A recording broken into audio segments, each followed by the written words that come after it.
Good morning, everyone. I hope this is finding you well. It is April the 2nd, Thursday, April the 2nd, 2020.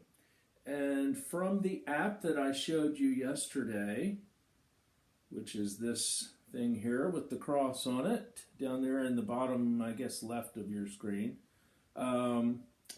today's reading is from 2 Corinthians. And it's chapter 3, verses 7 through 18. Listen for the word of the Lord. Now, if the ministry that brought death, which was engraved in letters on stone, came with glory, so that the Israelites could not look steadily at the face of Moses because of its glory, fading though it was, will not the ministry of the Spirit be even more glorious? If the ministry that condemns people is glorious, how much more glorious is the ministry that brings righteousness? For what was glorious has no glory now in comparison with the surpassing glory. And if what was fading away came with glory, how much greater is the glory of that which lasts? Therefore, since we have such a hope, we are very bold. We are not like Moses, who would put a veil over his face to keep the Israelites from gazing at it while the radiance was fading away.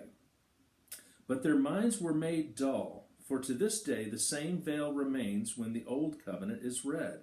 It has not been removed, because only in Christ is it taken away. Even to this day, when Moses is read, a veil covers their hearts. But whenever anyone turns to the Lord, the veil is taken away. Now the Lord is the Spirit, and where the Spirit of the Lord is, there is freedom. And we, who with unveiled faces all reflect as in a mirror the Lord's glory, are being transformed into his likeness with ever-increasing glory, which comes from the Lord, who is the Spirit. This is the word of the Lord. Thanks be to God. So I think maybe a little context is worthwhile here. A lot of people, we have 1 Corinthians and 2 Corinthians. Paul went to Corinth. Corinth was a city, a great trading port city, and it was an ancient Greek city. And people think of Corinth as sort of a modern-day sin city. What happens in Corinth stays in Corinth. A lot of sexual licentiousness and things of that nature. And in the ancient Greek time, I think that was true. By this time, Corinth was a busy place of commerce in the Roman Empire, and it had all sorts of elements of people, including a big community of Jews. So it's kind of gotten a bad rap, but it still was kind of a miracle, I think, that Paul was able to start a church there. And he did start a church there, and Paul had numerous letters, we think, to the Corinthians. There's 1 Corinthians, where he's left Corinth, and people are starting to come into the city, and they're preaching a new message that maybe differs from his, and it brings up a lot of theological questions. So 1 Corinthians, the Corinthians are sort of testing Paul's patience on things like idle meat, and then there's some guy who's married to or sleeping with his stepmother now that his father has died, and Paul's a little exasperated. By 2 Corinthians, we are looking at a pastor in travail. People, particularly Jews that follow the law, have come into the Corinthian church, and they're spreading a message that is contrary to what Paul spent all that time teaching and bringing the church about, based on his message, his understanding of Christ.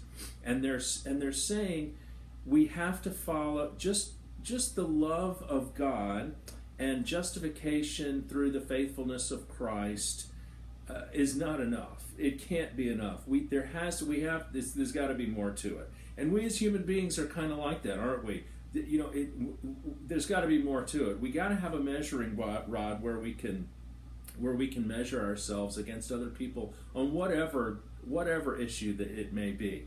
So in this, Paul has already gone through in the first part of 2 Corinthians and said, look, I have more authority than these guys who are coming in and teaching you, and here's my sort of resume.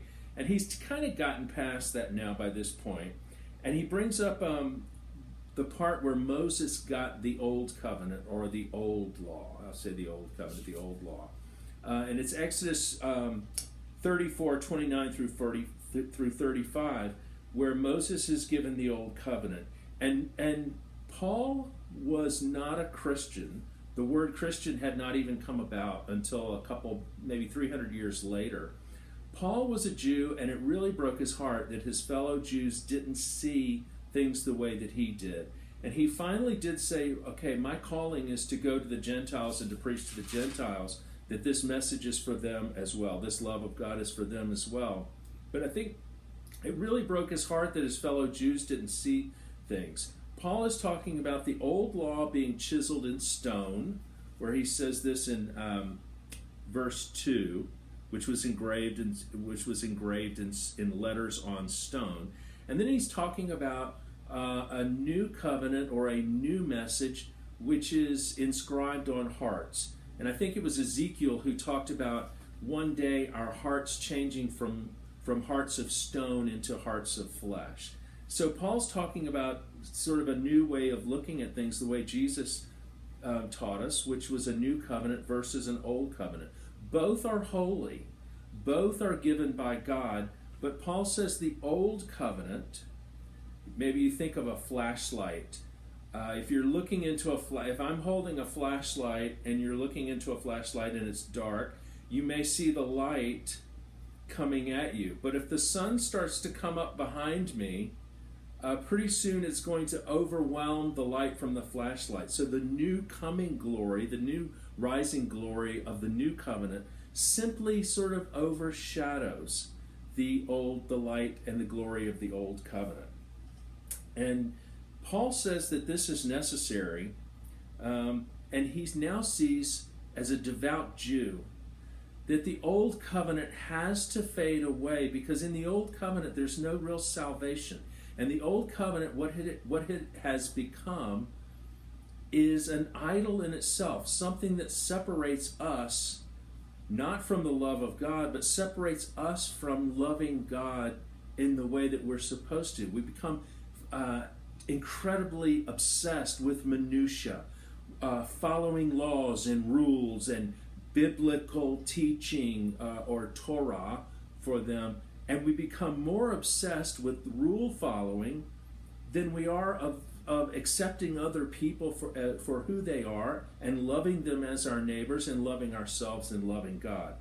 And the system had become one of shame, where if you didn't follow the rules as well as the people down the road or down the street, then you weren't as good. I think there's plenty of that today. I've preached on that many times. This new covenant is something we're still trying as Christians to wrap our heads and particularly our hearts around, that we are not measured by what we do. We do not earn God's love.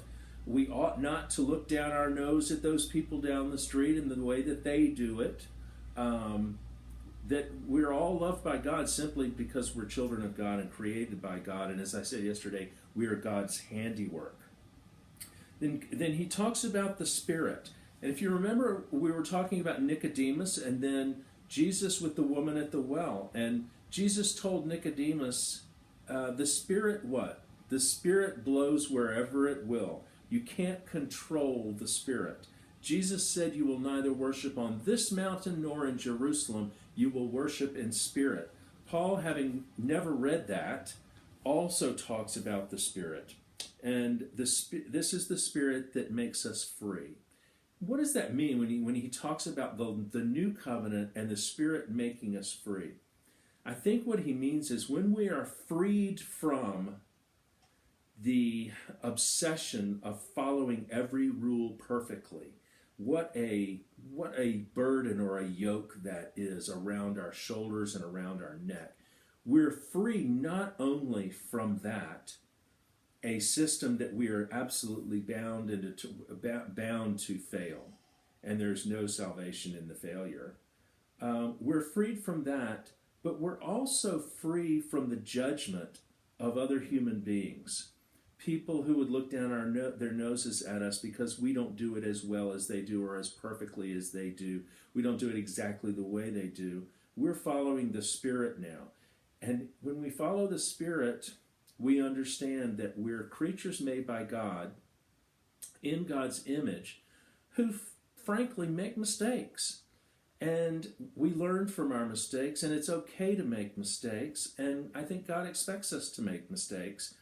And that though we make mistakes and we don't follow this law perfectly, we're no longer bound by that, and we're no longer bound or need to feel ashamed when we do make mistakes. We're just human beings, and it's okay. Everything's going to be okay. And as soon as we will take this, what's already been offered, I think that's when we accept this freedom that Paul is talking about. Wrapping up here, I love the way this ends. Now the Lord, I'm in verse 17. Now the Lord is the Spirit, and where the Spirit of the Lord is, there is freedom, that I was just talking about. And we, who with unveiled faces all reflect as in a mirror the Lord's glory, are being transformed into his likeness with ever increasing glory, which comes from the Lord, who is the Spirit. When you look in the mirror, you're looking at the Lord's glory reflected in you. You reflect God's glory just the way you are. And wherever all of us are on our walk of faith, in our journey into the Spirit, whether we're beginning or we're in the middle or we're at the end, wherever we are in our walk of faith or in our lives, we still reflect God's glory in the Spirit, just like we're looking into a mirror. God bless you.